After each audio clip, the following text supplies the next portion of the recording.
네, 이어서 2차 시를 시작하겠습니다. 이번 차 시에는 어떻게 자살 위기를 도울 것인가에 대해서 말씀드려 보겠습니다. 자살에 대한 오해와 진실에 대해서 알아보겠습니다. 우리는 자살에 대해 많은 것을 이해하고 있다고 생각하지만 잘못 이해하고 있는 경우가 많습니다. 이러한 오해는 자살 위험에 처한 사람들을 도울 수 있는 기회를 놓치게 할 수 있습니다. 자살 생각이나 계획이 있는 사람은 자신의 생각을 다른 사람들에게 말하지 않으며 자살은 어떤 경고 없이 일어난다. 이것은 틀린 것입니다. 10명 중 8명은 자살 의도에 대한 경고 신호를 보냅니다. 어떤 경고 신호들은 인식하기가 힘들기도 합니다. 하지만 이 신호들이 무슨 뜻이며 어떻게 나타나는지 이해를 한다면 자살 의도를 알 수 있게 될 것입니다. 자살에 대해 이야기하는 사람들은 자살하지 않을 것이다 라고 생각하는데요. 이것도 틀린 이야기입니다. 진실은 자살 생각이나 자살 시도는 도움을 찾는 외침이라고 보면 됩니다. 도움을 찾아 외치는데도 주변에서 반응하지 않는다면 자살을 시도하여 비극적인 결과를 발생시킬 수 있습니다. 자살에 대해서 말하는 사람은 단지 주의를 끌고 싶기 때문일 것이다. 난 죽을 거야. 막 이렇게 이야기하면 괜히 주의를 끌려고 그러는 거지? 라고 생각하기 쉬운데요. 아무리 사소한 일이라도 죽겠다는 이야기를, 자살하겠다는 이야기를 자주 이야기하는 것을 관심을 끄는 행동이라고 간과해서는 안 됩니다. 도움을 간절하게 요청한다는 의미이므로 경청하고 반응을 해야 합니다. 무엇을 도와줄까? 무엇이 어려워? 왜 그러는데? 하고 반응을 보여주셔야 합니다. 자살하는 사람은 맨날 죽음에 대해서 몰두하고 있을 것이다. 아닙니다. 자살하는 사람들의 대부분은 경고 신호를 보냅니다. 그들이 만일 죽음에 몰두해 있는 사람들이라면 그들은 어떤 의도도 전달하지 않을 것입니다. 아무런 경고 신호도 없이 죽음에 몰두해 있는 사람들은 매우 적습니다. 대부분의 사람들은 자신이 겪고 있는 심한 정서적인 고통이 끝나기를 바라는 것이지 죽기를 원하는 것은 아닙니다. 자살에 대해 내놓고 이야기하는 것은 자살 시도를 하려는 사람들의 목숨을 끊게 할 수 있다고 생각하는데요. 그렇지 않습니다. 직접 내놓고 자살과 자살 감정에 대해서 이야기하는 것은 자살 시도를 하려는 사람에게 그것에 대해 이야기해도 좋다고 하는 허용을 의미하는 것입니다. 세심한 관심을 가지고 보살피는 마음으로 이야기함으로써 당신이 그들을 보살펴주며 도와주고 있다고, 함께하고 있다는 뜻을 전달해 주는 것입니다. 이야기할 수 있도록 해 주어야 합니다. 자살을 하는 사람들은 모두 정신병적 행동을 하는 사람들이다? 아닙니다. 자살을 감행하는 사람의 대다수가 정신질환을 앓고 있는 것은 아닙니다. 그들은 어떤 특정한 시기에 어떤 특정한 상황에 고립감을 느끼고 극심한 불행감과 외로움을 느끼는 사람들입니다. 자살 생각과 행동들은 그들이 대처할 수 없다고 느끼는 어떤 삶의 스트레스와 상실감의 결과일 수 있기 때문입니다. 자살하는 사람들은 모두 특별한 유형의 사람들만 자살을 시도하거나 자살하거나 혹은 자살할 생각을 할 것이다. 아닙니다. 자살에 대한 생각, 자살에 대한 감정, 행동은 사회의 계층이나 종교나 어떤 집단, 연령, 사회 수준에 상관없이 누구에게나 일어날 수 있는 것입니다.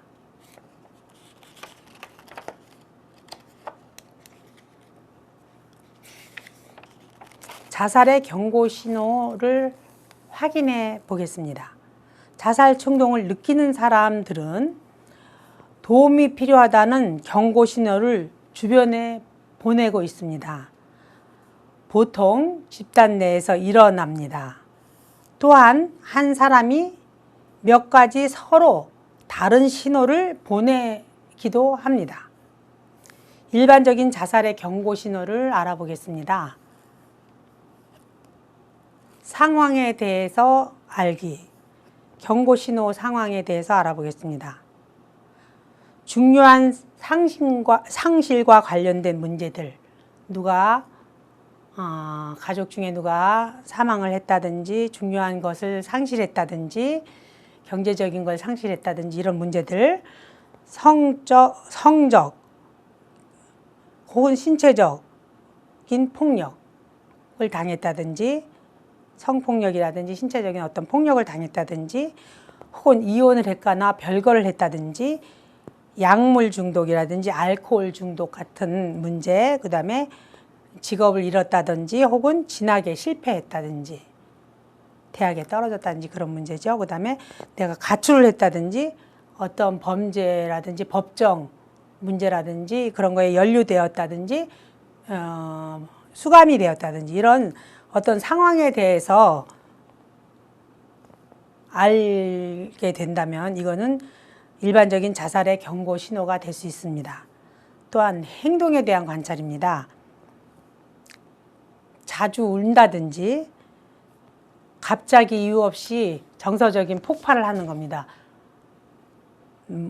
너무 기뻐한다든지 너무 슬퍼한다든지 너무 화를 낸다든지 이런 것, 그 다음에 위축되어서 아무것도 할 수 없게 된다든지 좋아하던 사회활동을 완전히 중단한다든지 예전에 자살 시도를 한 적이 있다든지 알코올과 약물 중독이 된 적이 있다든지 그리고 무모한 행동을 갑자기 한다든지 싸우거나 혹은 법을 위반한다든지 안 그러던 사람이 그 다음에 물건을 깨끗이 주변을 정리한다든지 이런 행동을 한다면 자살의 경고 신호가 될 수 있습니다.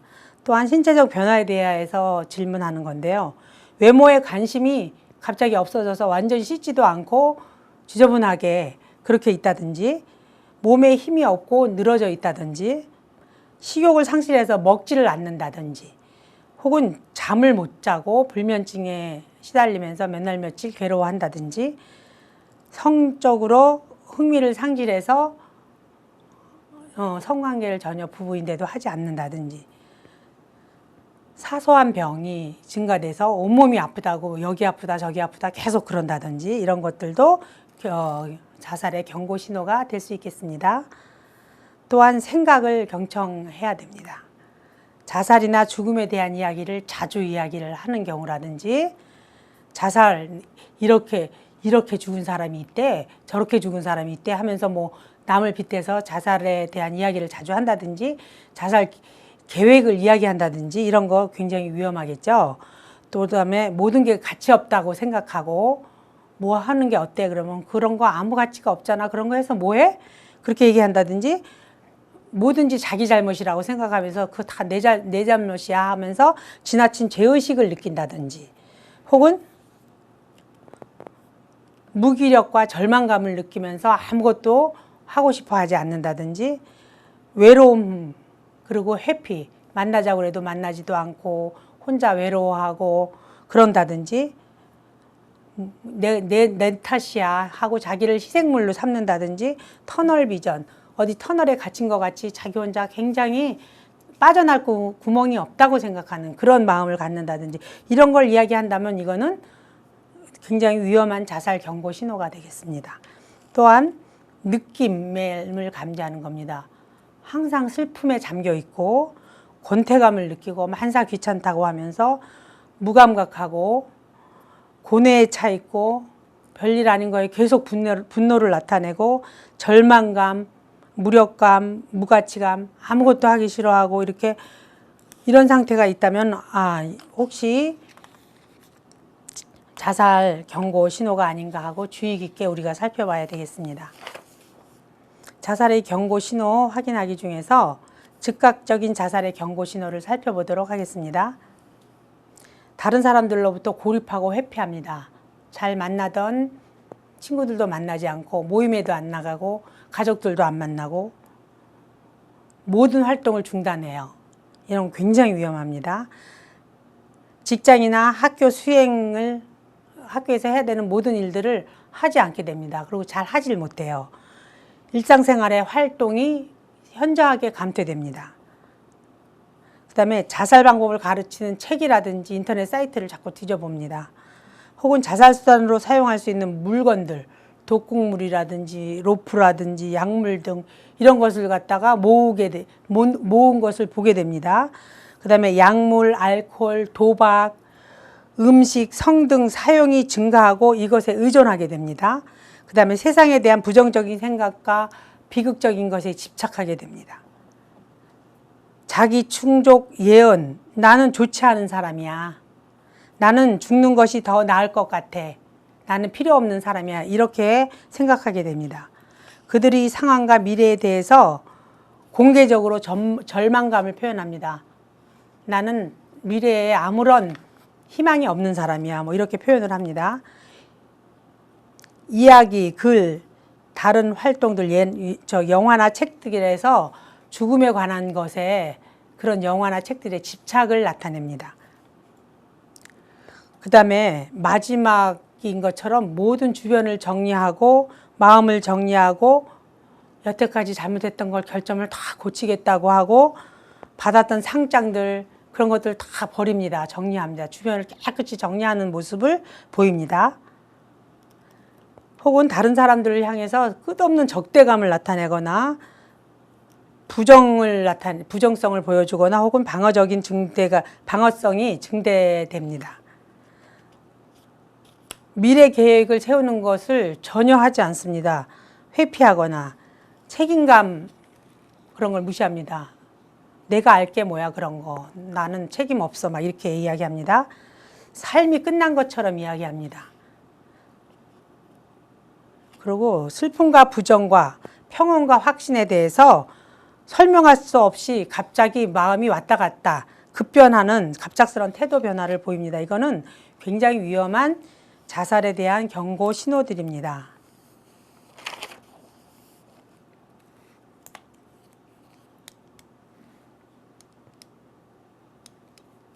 그럼 자살 위험 요인 이해하기입니다. 두 가지 요인이 있습니다. 근거리 요인과 원거리 요인이 있는데요. 근거리 요인을 보면 실직 혹은 해고를 당했을 때도 자살을 느끼기도 합니다. 이 근거리 요인과 원거리 요인은요, 이 근거리 요인이 원거리 요인에 의해서 강화되기도 하고, 근거리 요인이 원거리 요인에 의해서 강화되기도 하고, 두 개가 상호작용을 일으키기도 합니다. 중요한 분야의 실패, 사업이나 시험이나 이런 것들이 실패됐을 때에도 자살의 충동을 느끼고, 중요 상실과 관련된 상황에 대해서도 자살을 느끼기도 합니다. 신체적, 정서적, 성적 이런 남용을 일으키기도 하고요. 신체적 질병, 생명을 위협하는 만성적 쇠약, 암이라든지 혹은 굉장한 통증을 유발하는 어떤 만성 질환이라든지 이런 것도 자살을 생각하게 합니다. 법정에 연루됐거나 수감을 당하거나 이랬을 때 또는 사회적 고립감, 타인에 의한 거절, 주요 생활 사건 및 사회 환경적인 스트레스 등도 근거리 요인이 되겠습니다. 원거리 요인은 지각된 사회적 지지가 무너졌을 때 정신과적 문제, 알코올, 물질적 남용, 또 이전의 자살 시도, 예전에 자살을 시도했거나 그런 경우 삶의 이유 및 삶의 결정적인 요인, 절망감, 비관주의, 그 다음에 우울, 발생적 도식, 그 다음에 인지적 왜곡, 자기가 할 수 있는데도 할 수 없다고 생각한다든지 이런 모든 것들이 이 근거리 요인과 원거리 요인, 근거리 요인이 이 원거리 요인에 의해서 더 강화될 수 있다는 것입니다. 실직을 했다고 해서 모든 사람이 자살하지는 않겠죠. 그리고 법정 연루가 되거나 수감이 됐다고 다 자살하지는 않습니다. 또 신체적으로 병이 들었다고 해서 다 자살하는 것도 아니겠죠. 그래서 이런 것들은 이제 원거리 요인에 의해서 강화가 되기도 하고 그렇습니다. 자살 요인을 이해하기 위해서 보호 요인은 자살 행동을 예방해 줄 수 있는 요인을 말하는데요. 자살 위험을 감소시켜 줄 수 있는 요인들을 말합니다. 자살 위험 평가에서 위험 요인이 많고 보호 요인이 부족하다면 자살 위험이 커질 수 있겠죠. 그래서 보호 요인을 보면은 가족 구성원과의 관계입니다. 가족 구성원과의 관계가 좋고 가족으로부터의 지지를 많이 받는다면 자살로부터 위험을 감소시킬 수 있겠습니다. 인지 방식과 성격입니다. 좋은 사회적 기술, 그 다음에 자기 자신과 자신의 상황, 성취에 대한 자신감, 그 다음에 어려운 일이 발생했을 때 도움을 청하고 그 일을 혼자 스스로 해결할 뿐 아니라 필요한 곳에 도움을 청해서 해결하려고 하는 마음, 중요한 결정을 내려야 할 때 필요한 것에 조언을 청할 줄 알고 다른 사람의 경험과 해결책을 잘 받아들이는 성격, 새로운 지식을 잘 수용하는 마음, 이런 마음들, 인지 방식과 이런 성격들은 자기의 문제를 잘 해결할 수 있음으로 인해서 자살을 예방할 수 있는 좋은 보호 요인이 되겠습니다. 또한 문화사회 인구학적 요인입니다. 친구나 혹은 다른 의미 있는 사람들과의 관계가 돈독하다면 자살을 보호할 수 있는 요인이 되겠습니다. 따라서 이런 친구를 잘 사귀고 사회적인 관계를 잘 유지할 수 있고 문화생활이라든지 이런 걸 잘 할 수 있도록 평소에 잘 노력하는 건 굉장히 중요한 일입니다. 종교, 문화적, 윤리적 신념을 갖는 것 또한 굉장히 중요합니다. 종교적인 신념을 갖고 있는 사람들은 그렇지 않은 사람들보다 훨씬 정신적으로 강화되어 있다고 알고 있습니다.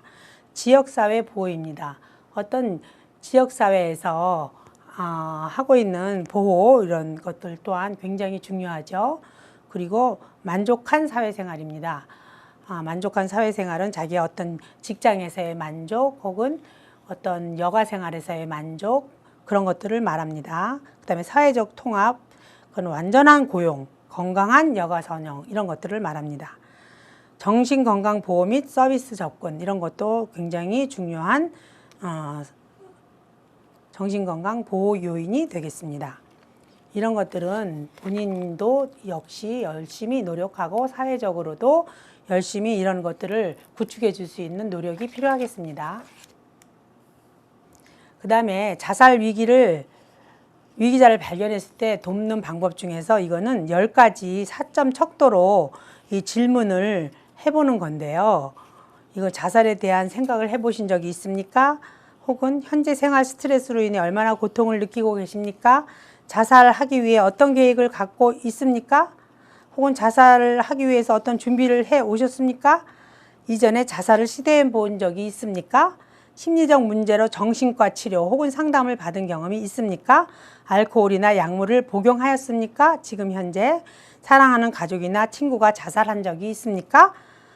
자기 자신을 지지해 줄 가족 혹은 친구, 이웃 혹은 기관이 있습니까? 삶의 이유가 얼마나 있다고 생각하십니까에 대해서 4점 척도로 대답을 하여 낮은 위험, 중간 위험, 높은 위험으로 단계를 나누어서 이걸 이야기하는 것입니다.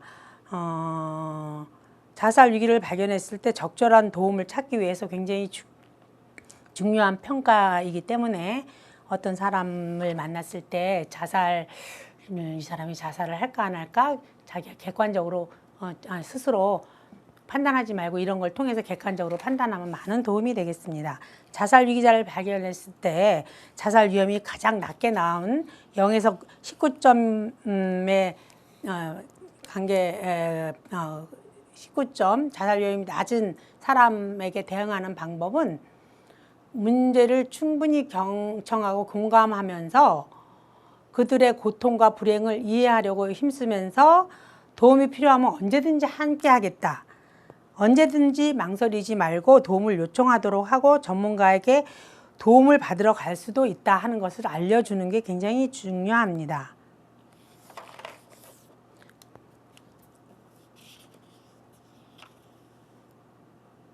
그 다음 20점에서 29점 자살 위험이 중간 정도일 때의 대응 방법입니다. 이 사람들에게 해야 될 일은 자살하려는 이유를 경청하고 공감하면서 신뢰관계를 형성해 나가도록 합니다. 충분히 경청하면서 위기자의 현재 문제가 무엇인지 규명하도록 합니다. 위기자에게 자살 계획에 대해서 질문을 합니다. 몇 가지 즉각적인 대안들을 분명하게 제시해 줍니다. 위기자의 이름, 주소, 집, 전화번호, 부모의 직장 전화번호 등을 물어봅니다. 자살 시도 위험이 커 보이고 우울증 증상이 보일 때에는 정신과 의사의 협조를 받는 것이 안전하다는 것을 알려줍니다. 도움을 받을 수 있는 지원 및 의료 지원을 알려줍니다. 자살하지 않겠다는 약속을 받아야 합니다. 피해야 할 일들은요, 모든 것이 잘 될 것이야 하면서 막연하게 낙관론을 펴는 것은 바람직하지 않습니다. 결정적인 모습을 가르쳐 주려고 시도하는 건 역시 바람직하지 않습니다. 침착성을 잃고 불안하고 두려워해서는 안 됩니다. 위기자가 현재 처한 상황을 다루지 않고 전체를 다루려고 하지 않습니다. 긴 신앙적인 조언이나 삶에 대한 논쟁을 하지 않아야 합니다. 다음은 자살 위험이 아주 높은 30점 이상인 자들에 대한 대응 방법입니다. 해야 할 일은 경청과 공감을 통해 신뢰관계를 형성해 나갑니다. 계속 이야기를 할 수 있도록 시간을 법니다. 안전한 환경을 조성해주고 고위험성 환경을 관리합니다. 지지해 줄 수 있는 사람이나 자원이 있는지 확인을 해야 됩니다. 자살하지 않겠다는 약속을 받아냅니다. 생존 계획을 수립합니다. 안정성이 확보되어 있는지, 전화 연락, 그 다음에 상황이 악화되었을 때 어떻게 할 것인지에 대한 분명한 지침을 갖고 있어야 됩니다. 창문에 걸터 앉아 있다면 거기서부터 내려오도록 이야기하고 119가 올 때까지 그분을 안전한 곳으로 유도할 수 있도록 끊임없이 그분과 통화를 계속하여야 됩니다. 자살 이외에 다른 대안을 찾는 데 집중하도록 하여야 합니다. 최대한 빨리 자살 예방 전문 기관에 의뢰하여 전문적 도움을 받게 해 주어야 합니다. 피해야 할 일은 위기자에 대한 도덕적 판단을 하지 않아야 합니다. 위기자를 혼자 남겨두지 않아야 합니다. 위기자의 마음을 동요하지 않게 하여야 합니다. 위기자가 비밀 유지를 요청을 하였다 하더라도 이것은 당신의 목숨과 관련된 일이기 때문에 동의할 수 없다고 이야기하면서 꼭 이 분을 구하기 위해서 내가 당신을 구하기 위한 요청을 할 것이라고 말을 하여야 합니다. 자살에 대해서 비난하지 말고 상투적인 이야기가 하고 싶어도 꾹 참아야 합니다. 자살에 대해 기꺼이 이야기할 수 있다는 것을 보여주어야 합니다. 그리고 관심을 보여주고 솔직하고 침착한 태도를 취해 주어야 합니다. 그럼 다음은 천도교에서 하는 일반적인 자살 예방 활동을 알려드리겠습니다. 천도교에서는 여름과 겨울 두 번에 나누어 전국 각 수도원에서 계층별 수련을 실시하고 있습니다. 물론 평상시에도 원하시는 분은 각자 수련을 할 수 있습니다.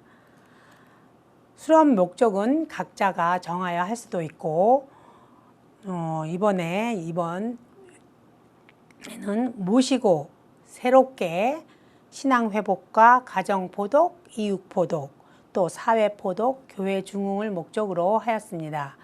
올해는 코로나19로 인해서 각 가정에서 각자 목적을 정하여 수련을 실시하였습니다. 여성의 본부에서는 동계와 하계 수련을 실시하고 있습니다. 천도교 의창수도원 우이동에 있습니다. 그 의창수도원에서 수련을 실시하였고, 동계는 경주에 있는 용담 수도원에서 수련을 실시하고 있습니다. 이때 여성의 본부는 어린이 수련도 같이 실시하고 있습니다. 어린이 수련은 초등학교 1학년부터 중학교 1학년까지 실시하고 있고, 나관에서 주관을 하고 있습니다. 초등학교 1학년부터 중학교 1학년을 대상으로 하고 있습니다. 마음 수련, 움직이는 수련, 숲길 명상, 물놀이, 드론, 3D 프린터, 나는 셀프 등을 내용으로 해서 수련을 실시하고 있습니다. 또한 답게 살겠습니다 운동을 실시하고 있습니다. 또한 4인 여천, 사람을 하늘처럼 섬기라는 실천을 위한 경전 암송 대회도 실시하고 있습니다. 주요 내용은 인사 나누기 캠페인인데요. 하늘님 모시고 안녕하십니까? 감사합니다. 고맙습니다. 이런 내용입니다. 또한 동경대전, 해월신사님 법설, 의암선사님 법설에 대한 경전을 암송하여 외우는 경전 암송 대회를 하고 시상식을 실시하고 있습니다. 내용을 사진으로 안내해 드리겠습니다. 1919년도에 실시한 하계 동계별로 전국 각 수도원에서 계층별 수련을 실시한 내용입니다. 제일 왼쪽의 내용은 경전 암송 대회 후에 시상식 후 사진을 찍은 내용입니다. 가운데 내용은 명상 시간 자신 바라보기 사진입니다. 하늘 나눔터 포스터는 청년회에서 실시한 수련 내용입니다. 왼쪽은 경주 용담 수은대신사님께서 무국대도 천도를 득도하신 곳의 용담 성지에서 주문 수련하는 모습입니다. 새벽 5시부터 7시까지 아침 수련을 한 후에 체조하는 모습 사진입니다. 오른쪽에 있는 것은 답게 살겠습니다 4인 여천 실천 운동 대회 후 사진 찍은 모습입니다. 다음은 청소년을 위한 하늘 나눔터 프로그램 운영입니다. 이것은 대학생단이 주관하여 매년 실시하고 있습니다. 청소년들은 하늘 나눔터를 통해 자아 성찰과 마음의 안정, 그리고 같은 또래들과 활동을 하면서 배려하고 이해하는 마음을 배우고 공동체적 삶의 중요성을 인지하게 됩니다. 청소년들은 우리 사회의 높은 학구열 때문에 다른 사람들과의 경쟁 그리고 대립 속에 살아가고 있습니다. 이러한 무한 경쟁 사회 속에서 지쳐버린 몸과 마음을 캠프를 통해 치유하고 경쟁과 대립이 아닌 화합과 연대감을 배우게 되겠습니다. 사업 대상은 초등학생 고학년과 중고등학생입니다. 주관은 천도교 청년회 소속 천도교 대학생단이 되겠습니다.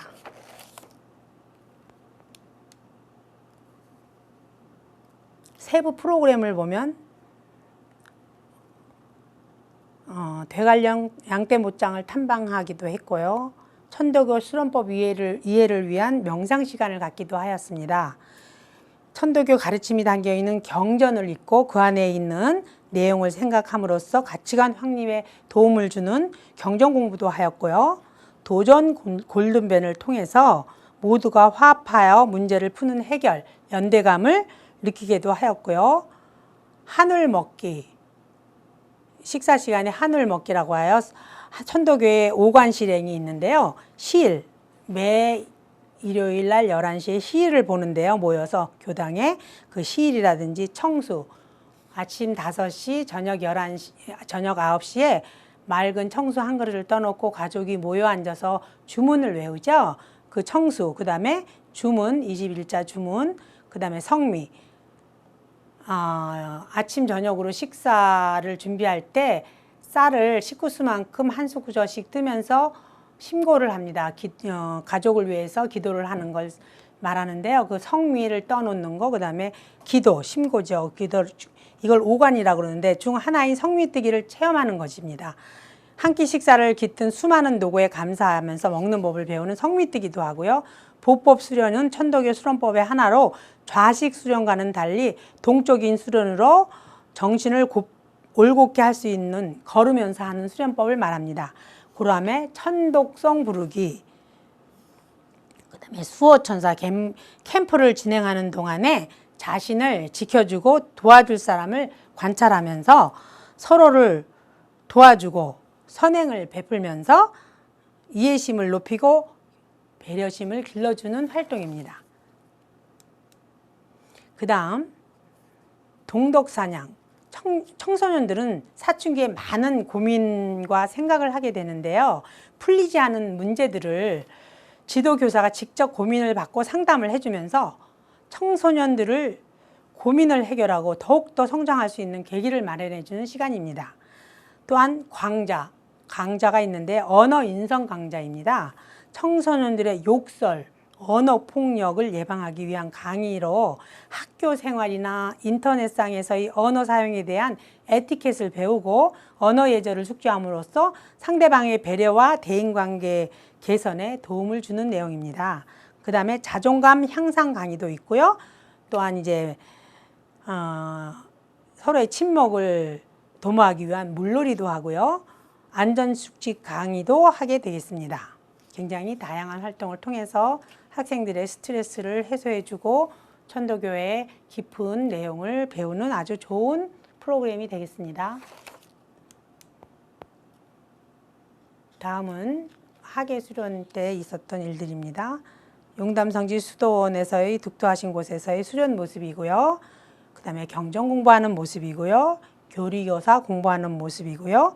물놀이를 통한 존중감 높이는 놀이 모습이고요. 보법 수련 모습이고요. 언어 에티켓과 자존감 높이는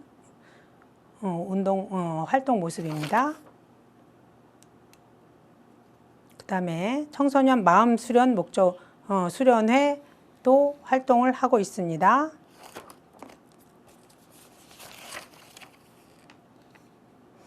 이 사업은 청소년 마음 수련회입니다. 청소년들이 천도교 교리의 핵심인 모실시, 섬길사, 살사의 초성인 시옷 3개를 상징하는 S3, 모심, 섬김, 살림을 통해 마음을 나누고 치유하는 자리라는 의미로 나눔터라는 용어를 사용한 것입니다. 사업 목적은 사람이 곧 하늘이며 사람 섬기기를 하늘과 같이 하는 것이 참된 삶이라는 것을 청소년들이 느끼고 몸소 익힐 수 있는 자리를 마련하는 자리입니다. 수련을 통해 긍정적인 경험으로 삶을 스스로 개척하고 대한민국을 세계 1등 국가로 만드는데 큰 힘을 보탤 수 있습니다. 사업의 기대 효과는 천도교의 주문 수련과 심고를 기본으로 한 다양한 활동으로 한국의 전통 신앙이 낡은 것이 아닌 시대를 앞서가고 우수한 것이라는 자긍심을 고취시킵니다. 자신감과 사회성을 함양하여 청소년 문제 해결을 위한 근본적이고 장기적인 대책 마련에 기초를 튼튼히 함을 목적으로 하고 있습니다. 이렇게 여러 가지 수련 방법을 통해서 여러분이 자신감과 자기가 얼마나 소중한 존재인지를 자신이 하늘님임을 깨닫게 하여 자살을 예방할 수 있도록 하는 여러 프로그램을 마련하고 있으니 여러분들은 천도교에 와서 본인의 존재감을 확인하고 본인이 하느님임을 깨닫기를 바라면서 이번 강의를 마치도록 하겠습니다. 다음에 자살 사건 발생 후 어떻게 도울 것인가에 대해서 말씀드리도록 하겠습니다. 감사합니다.